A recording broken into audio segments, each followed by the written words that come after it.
I am going to work in my 2017 composite art journal. Let me tell you, this journal is getting fat. It has to be at least 9 inches wide now.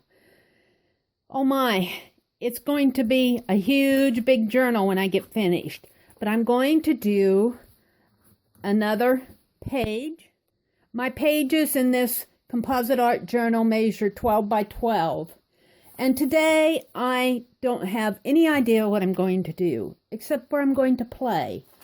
I have a few stencils here, smaller ones, Tim Holtz stencils, flourishes, the wood grain, and some of these fairy flowers. I call them fairy flowers. I have some Distress Oxide ink. This will be my first experience with Distress Oxide. I have a sprocket of a multimedia page that I intend to use as a stencil. I have some deco art paints, and the Americana and the Traditions. I limited myself to 5 colors. And then off over to the side here, where you can't see, I have my box of fussy cuts for my glue books, and I might collage some of those in. I'm just going to figure out what I'm going to do. So I'm going to get started, and when I'm finished, we'll come back and we'll see what happened.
my page is all finished.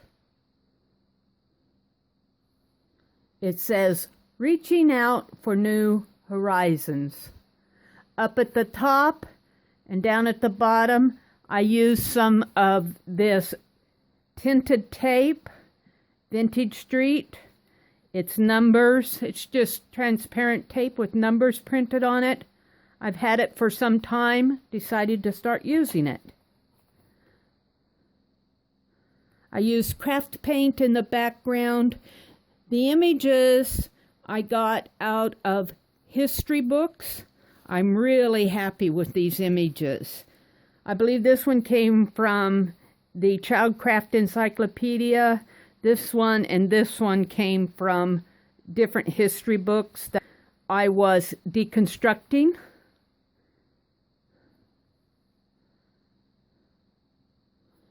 I did some stenciling around the edges here, but then I mostly covered that up.